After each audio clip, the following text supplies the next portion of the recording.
Hi, everyone, and welcome to the last webinar in our series.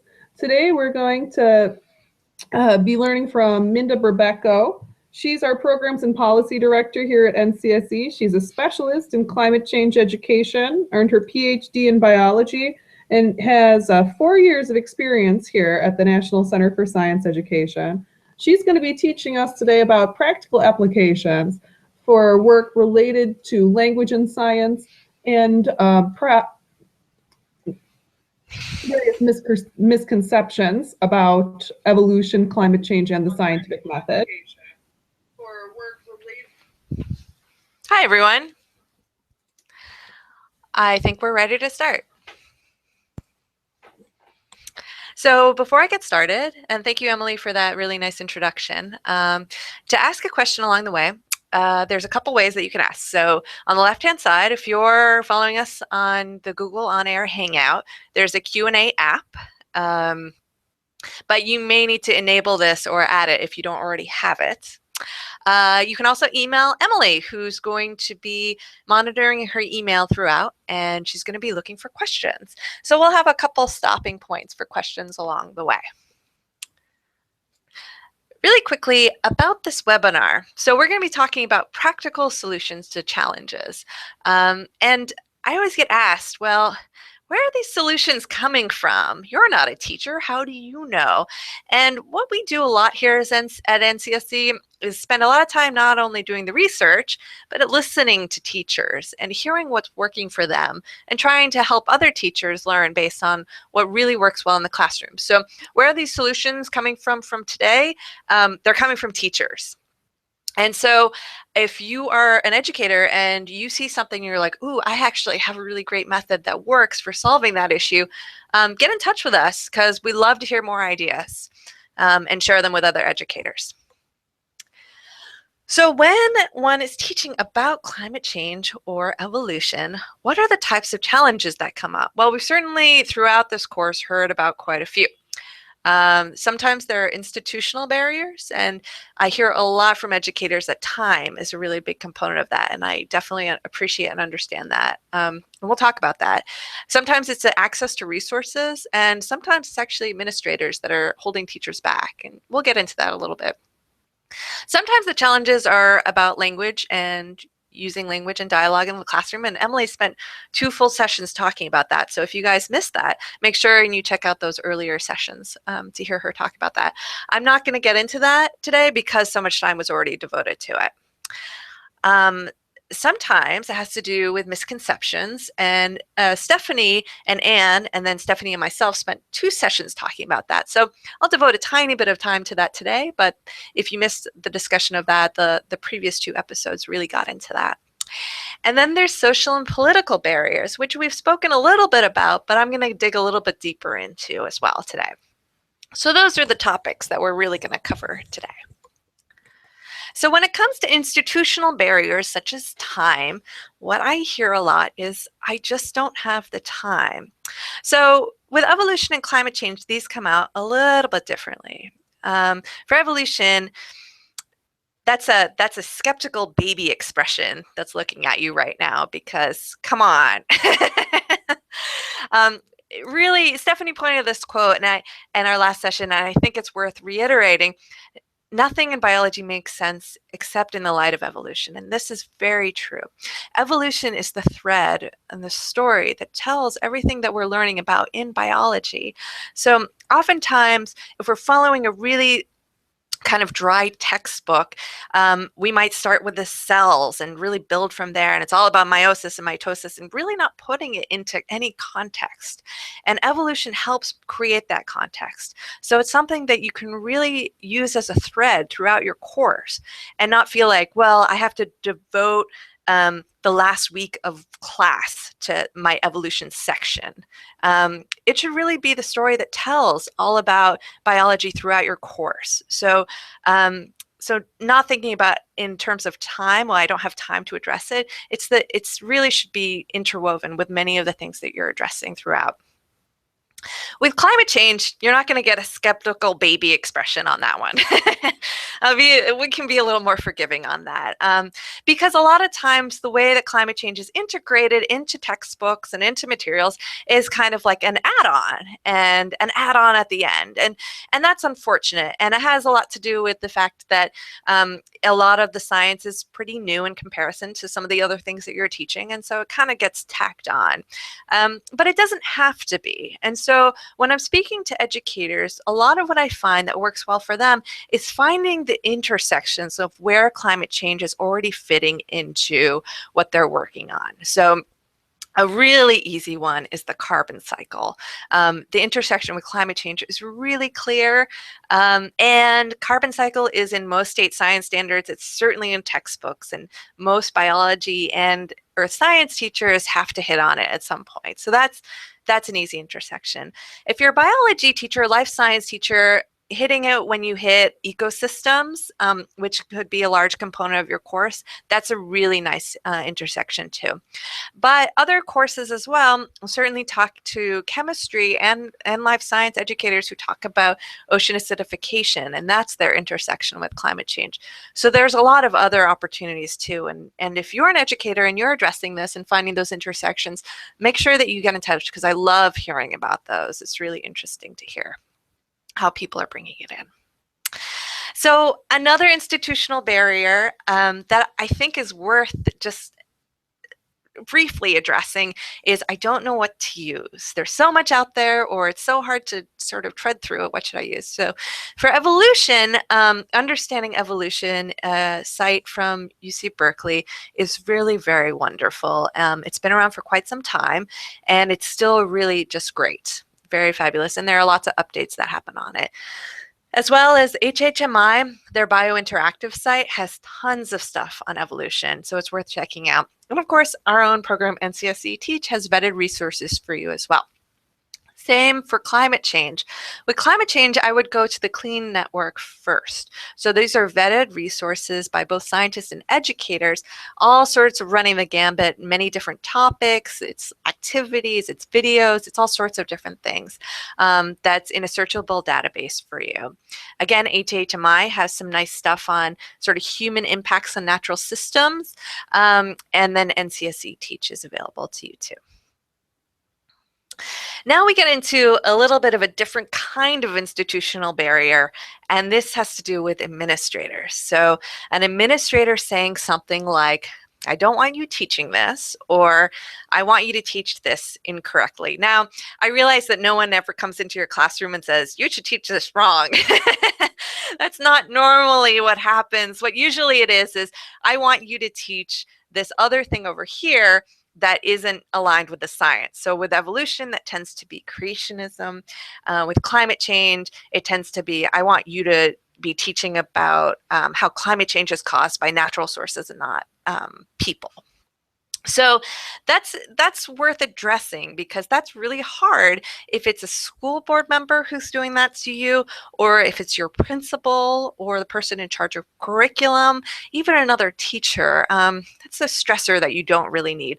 So we definitely have worked with teachers before in the past who've encountered this. And some of the things that we recommend that have worked for other educators are, first of all, finding the sources of support. So where are those sources of support? Well, first place that's really easy to turn to is the science standards. If you're in a state that has evolution in the science standards, which you should be, because most of them do, or they have something like change over time, which is essentially synonymous with evolution, then you can just point to the science standards and say, hey, I'm just doing what my contract says I have to do, which is to teach to the science standards.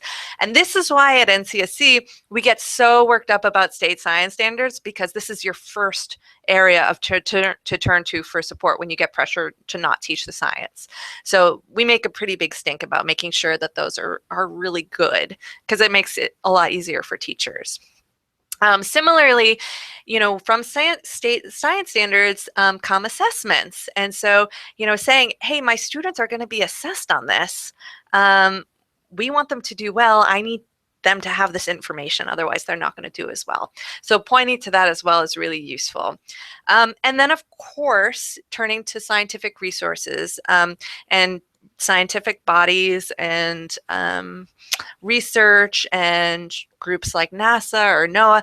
All of these organizations are there to support you in terms of the scientific resources. So saying, well, I'm getting this information from these very scientifically sound organizations or very valuable groups and so on, that can be helpful as well.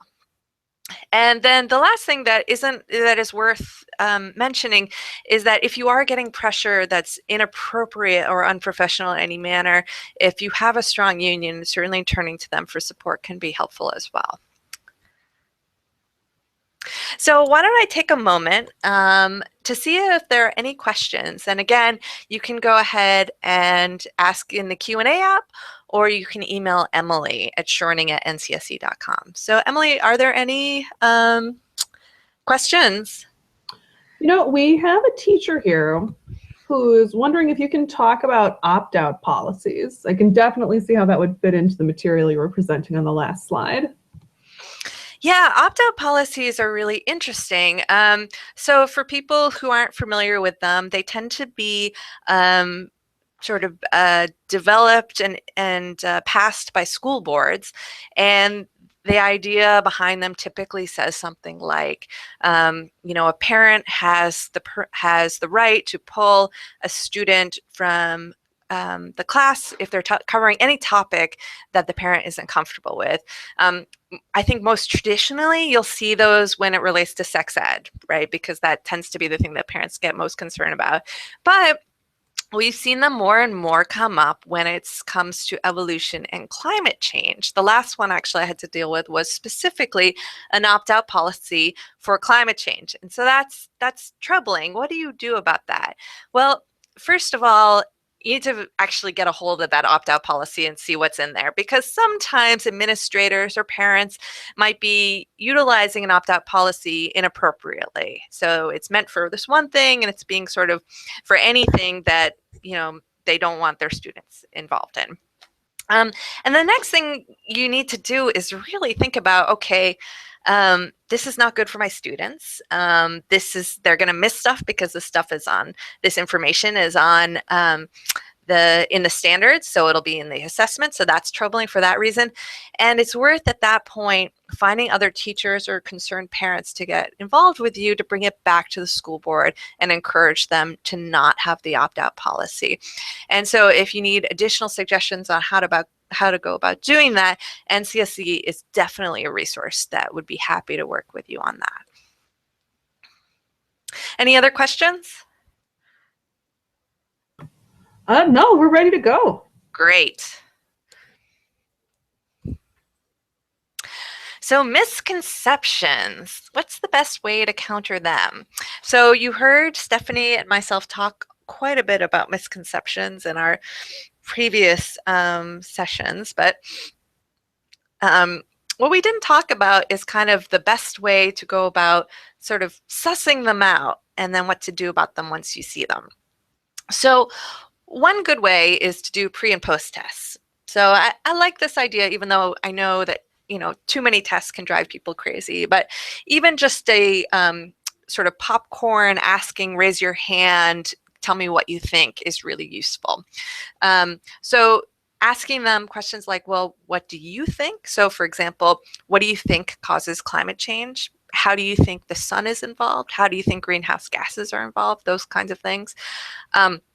The next question is, what do you think other people think? So you can actually be kind of specific about that. What do you think your parents think causes climate change? What do you think your neighbor thinks? And that's useful because it requires students to think sort of outside of themselves to understand how other people might have misconceptions. Because what if you ask the class, what do you guys think causes climate change? And they're all like, well, it's human activity, blah, blah, blah.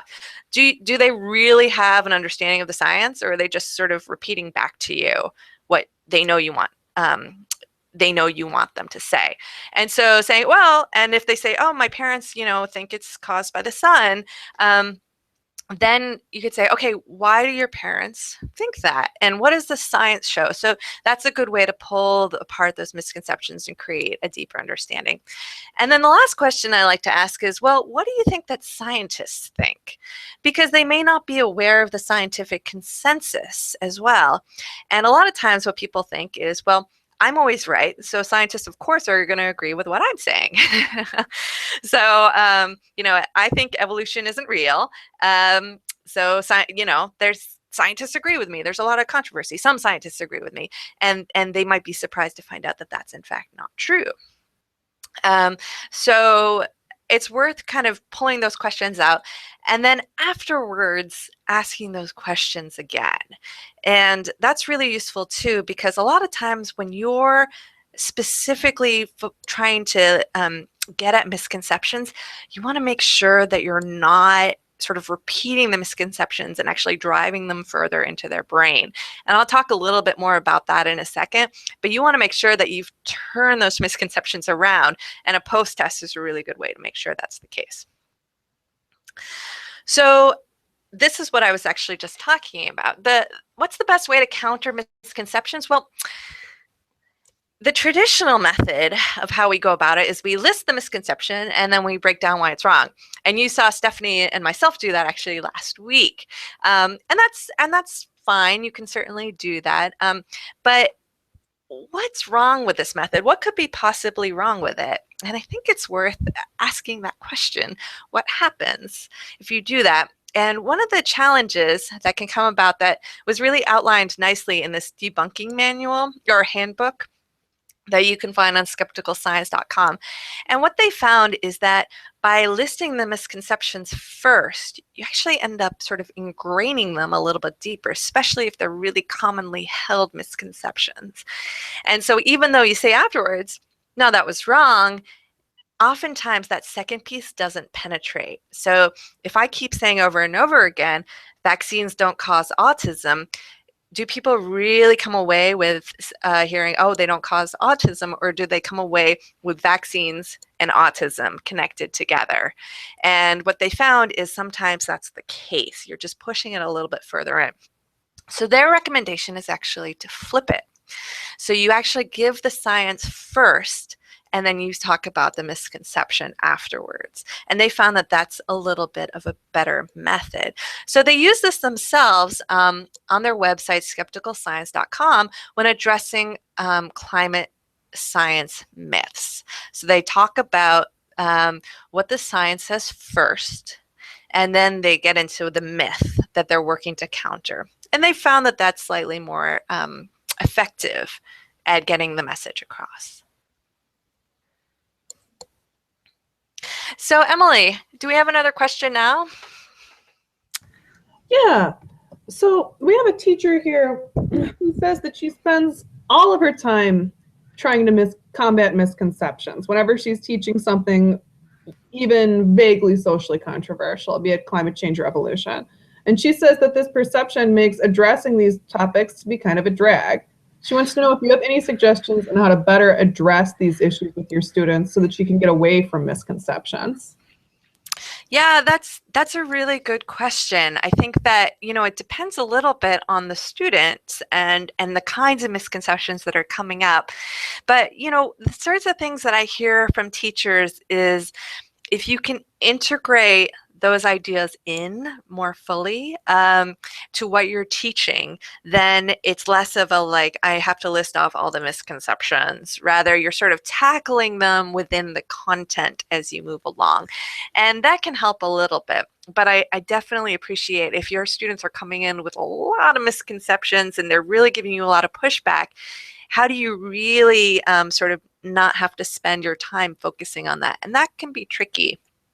Another method that I'm going to talk about in a little bit, but teachers have also expressed that have worked really well, is starting with the very first class talking about the nature of science, because a lot of these misconceptions can be brought back to a misconception about the nature of science. And so later on, when these misconceptions come up, you can kind of say, hey, remember when we talked about the nature of science? how does that fit into what we're asking right now? And that can kind of help them figure out how science works and how this particular issue might fit in. Any other questions? Nope, we're ready to keep going. Super. So the last piece that I really wanted to focus on is the social and political components of evolution and climate change, because that's the area that issues come up typically the most that we've found. So with evolution, where do the challenges come from?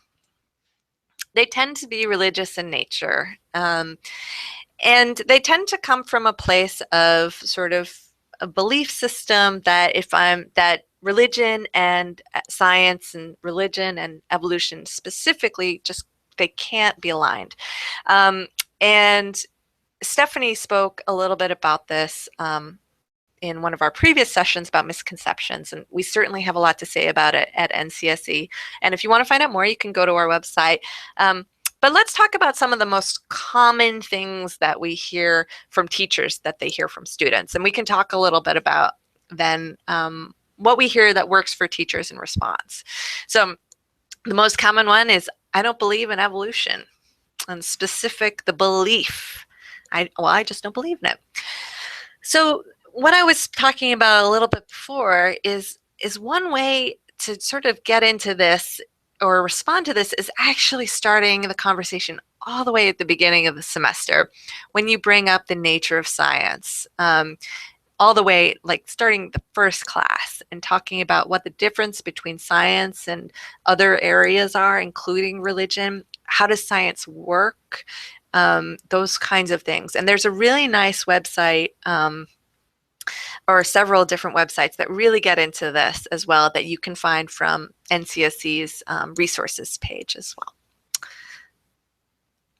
The other thing that I hear a lot from teachers that they use and they find helps a lot is saying, well, I want you to know what scientists understand. So, you know, that's fine. You don't have to believe anything that you don't want to believe, but I want you to know this, and you need to know this for a variety of reasons. It's on the assessments. If you're going to college, there's an expectation you're going to have this body of knowledge. You should know it, and you know you should know what it is that you're saying you don't believe. What is that? And you know, some scientists I talk to really don't like this. They're really just, they hear this and it gets under their skin that teachers would take this approach. But I understand why teachers do. And first of all, teachers, that's they know what they're doing. You guys know what you're doing. And so I always turn to you first with these kinds of things. But the other thing that I found that teachers tell me is that it's really when someone's saying, I don't believe in evolution, it's very much this, you know, see no evil, hear no evil, speak no evil. You know, I'm just cutting it off. And we're not going to look when fingers are in the ears. And so by saying, I want you to know this, it's important that you know this, even if you don't believe it, you don't have to believe it. It helps bring the fingers out of the ears so that the students can actually learn about it. And that helps a lot, just getting the conversation going and sort of bringing down any tensions that there might be.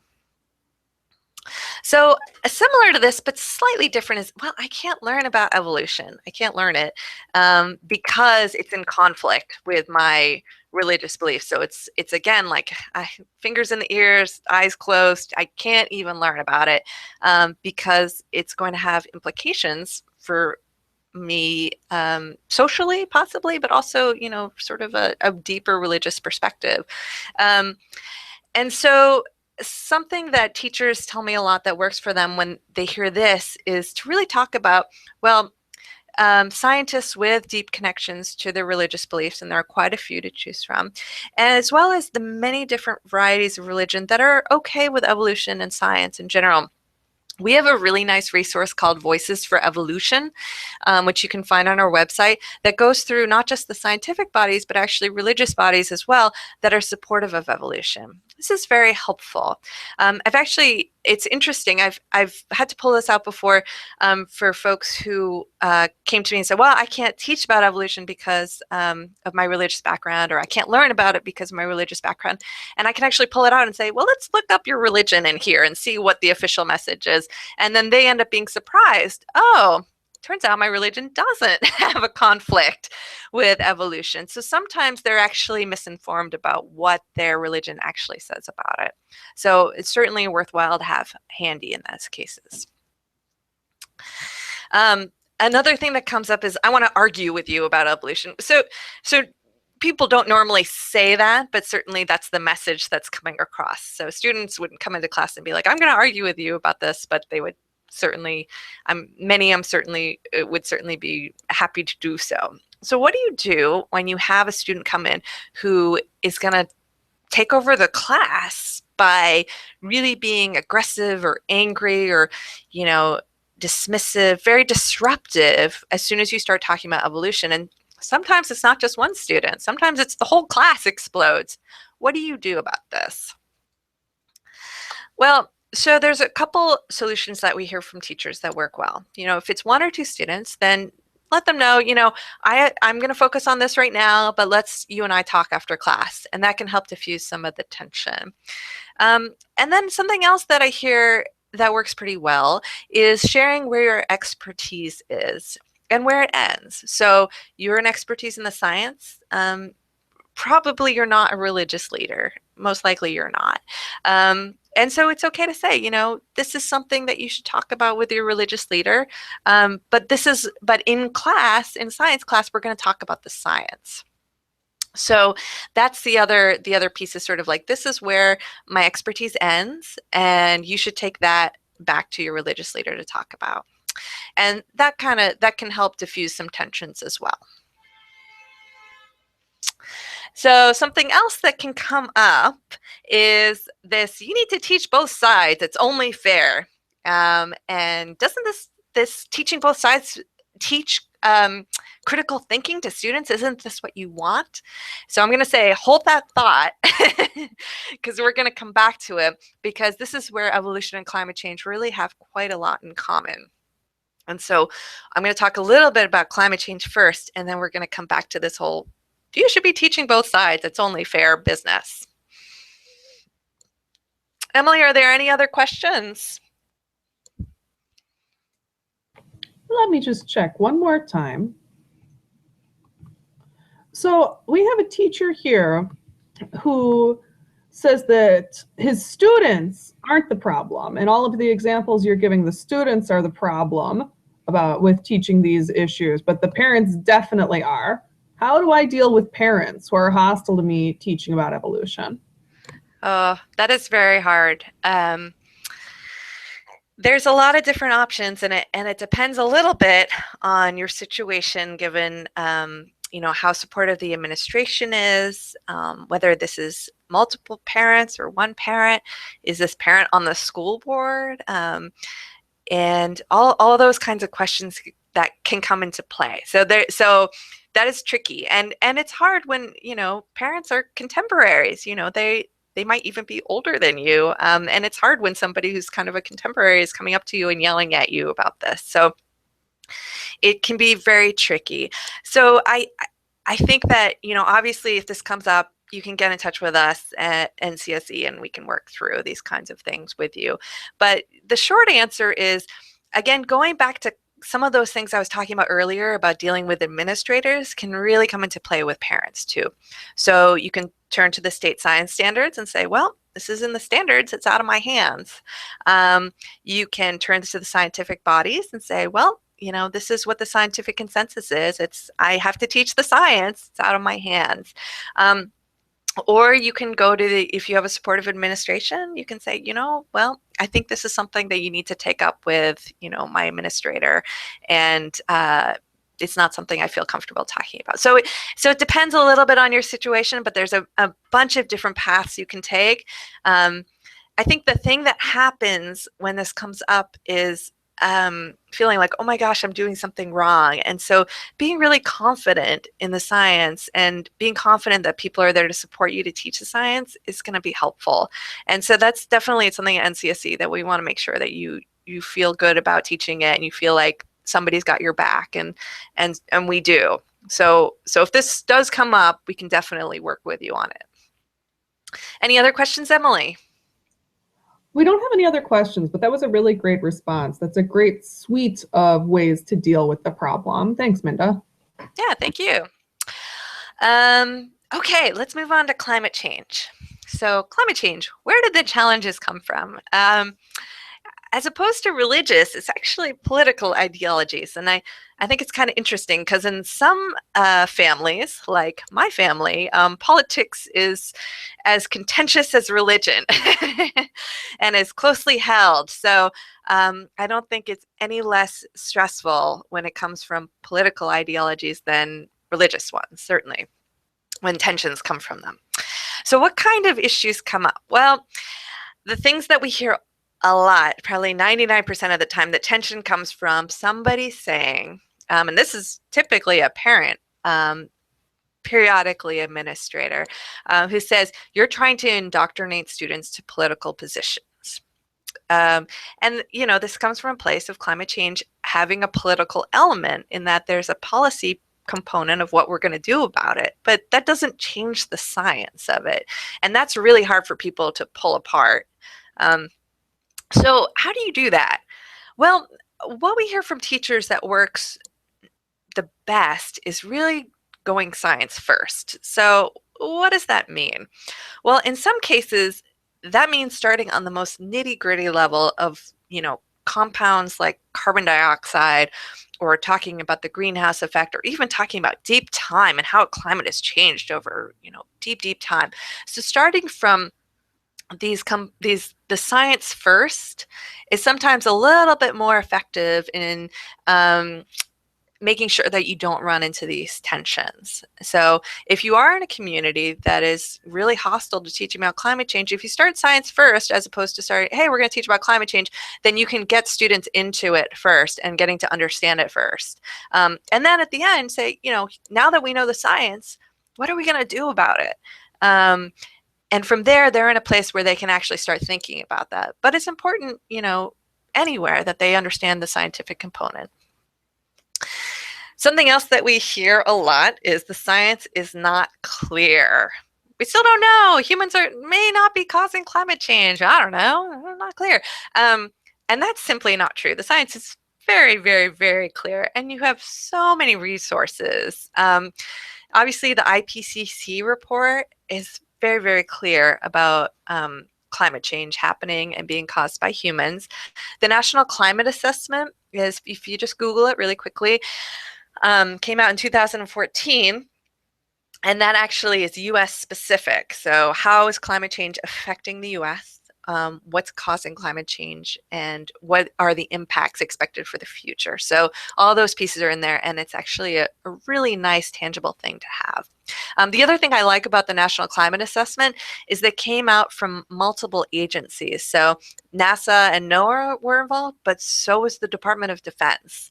And I think that's really useful to bring to folks who are really sort of have issues with the science. Is like, well, why would the Department of Defense be so concerned about climate change? And it's because it has very large implications, and they're concerned, and they're not sort of being against the science. They're very supportive of the science. Another thing you can do is cite the consensus of scientists or scientific papers. It's certainly been well established, and point to every major scientific institution agrees on this. Just remember that you have science on your side. So like I said earlier, when someone is giving you that tension, there's a moment where you're like, oh my goodness, I'm wrong about this? And you have to be confident and be assured that you're right about the science. The science is on your side. So you should feel comfortable to move forward to talk about it, even when these tensions come up. Now we get back to, you need to teach both sides. It's only fair. This teaches critical thinking. These are things we hear quite a bit for evolution and for climate change. So I'll talk about both. And so this comes up with this concept of debating the science, which we at NCSC are not fans of, though we do hear teachers use it. And I was thinking about talking about this today, and I was remembering Emily's talking about dialogue at the beginning of this set of these series of webinars, and she talked a lot about how great dialogue is, and scientists love to fight, and don't kids love to fight? So isn't this the same thing? Isn't this just having them kind of hash out the science, having them debate evolution versus creationism, or climate change is caused by humans versus entirely natural? Isn't this the same thing? So since Emily, I knew Emily would be here with me, I figured, well, let's just ask Emily. Is this the same thing So or is this different? this is a different thing. When we're trying to encourage dialogue in the science classroom, which is so important, we're trying to encourage dialogue within the framework of scientific argumentation, within the framework of the scientific process. And a lot of the time that I spent talking about language focused on this element of the scientific process. Just like how you've been talking about, Minda, a lot of the challenges to evolution, the challenges to climate change, they're not based in science. So trying to have a dialogue, having a debate, when we're really not playing in the same sandbox, we want to try and keep dialogue in our classrooms within the frame of scientific argumentation. You frequently hear people talk about how it's fair to teach both sides. I think that in America, we have a real value for this idea of fairness, but it's not really both sides. What we should teach in science class should be scientific consensus information, and we should explore that using dialogue along the framework of the scientific method. Thank you, Emily. I appreciate you clarifying that for me. I was certain you could do it better than I could. So I'm going to build off of what you just said to talk a little bit more about what about debate. So I like this quote by Margaret Mead that I've actually seen tossed around quite a bit in this conversation, that students need to be taught how to think, not what to think. And I think people use that when they're talking about debate, right? So I'm teaching them how to think about it, not just giving them a series of facts. And so I think the question that you have to ask is, well, how do we think like a scientist? How do scientists think about things? And like Emily said, they don't debate science and non-science. So if I see something out on the water, I'm not going to bring it back to a conference and say, was it a mermaid or was it a sea cow? Because we're pretty clear about mermaids don't exist. Although that would be a really interesting session at the Ecological Society of America. But yeah, I mean, there's certain things that we're pretty certain about. So I think that what happens is when we think about science and talking about science and how we can engage students, there's a lot of like, well, let's have them debate it like politicians debate and put two people at the front of the room and we'll have them hash it out. And that's not really how the scientific process works. So you're not really teaching them to think like a scientist. You're not really teaching them how to think even. You're kind of just, having them debate science versus non-science, and that's not entirely effective. So now I make it sound like I'm totally a Grinch and I'm against having any fun in the classroom. But I want to be clear that that doesn't mean that you just hand them a textbook and say, like, learn this. Scientists do ask questions. Let's be really clear about that. And they ask a lot of different variety of questions. So going back to our challenge versus potential solutions, lots of things that I hear teachers use that they find is very successful is having students ask the questions that scientists ask. Having students use authentic data to ask these questions, and asking students to utilize resources that scientists use or that scientists would use. And of course, this is within their abilities, right? So you're not going to ask a middle school science class, middle school student to use the same materials that a PhD scientist working at NASA would use, right? That's might be a little bit out of their league, but you can certainly use NASA data and resources and bring it in a classroom and help them work through it. And that actually, going back to what I talked about earlier, about bringing them the data and having them really work through it themselves and starting with the science first, this really ties deeply into that. So what are those kinds of questions? Well, there's some really cool ones that are happening right now. People are asking about something for evolution might be along the lines of how will sea urchins adapt to a change in ocean acidity due to ocean acidification? That has a nice little climate change tie-in. And then with climate change, it's not, is climate change happening? Will sea level rise? It's really how much is sea level going to rise? Or how will higher CO2 levels affect plants? Those are really interesting questions that people are asking. So I believe that's all I have. Oh, no, I'm sorry. I have a little bit more, but I was going to take a pause to see, Emily, if there were any last questions before we finish.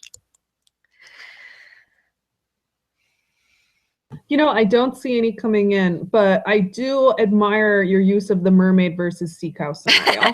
Thank you. I hate to say it, but that was a real thing that came up one time. So it isn't just climate change and it isn't just evolution, but sometimes I've found that people are asking students to debate things that seem ludicrous, but actually I saw as something that was happening. So let's No, make sure that no, students no. are really working within science. Yeah. It is. It's funny, but kind of quote unquote funny. There's a lot of confusing information out there. It wasn't that long ago. Was it on the Discovery Channel that they Hmm. had a mockumentary about mermaids that actually spawned a tremendous amount of misinformation about a subject that should be ludicrous? So, Yep. Yes, indeed. Okay, so this is where I was going to end. What does NCSD do to help teachers? Well, we do a lot. If you run into any of these challenges and you feel like this webinar was not enough for you, which is understandable, if you have any other questions, you just get in touch with us. Usually when teachers come into us, it's two things are either happening. Either they're just completely shocked and want this to go away and want to make sure that we can help it go away in the easiest, lowest impact way possible.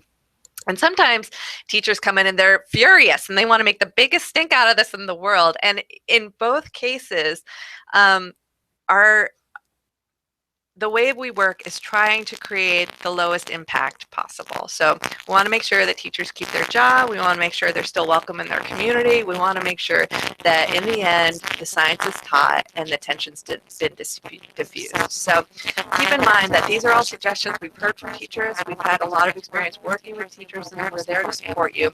And if you have any problems, you can just call us and we will not make a huge scene. We're not going to call reporters. We're not going to, people show up to your classroom. It is the lowest impact possible. Make sure that you clear it's clear for you to just teach the science. That's what we really want. So I believe that is all I have for today. Emily, any last thing you want to add?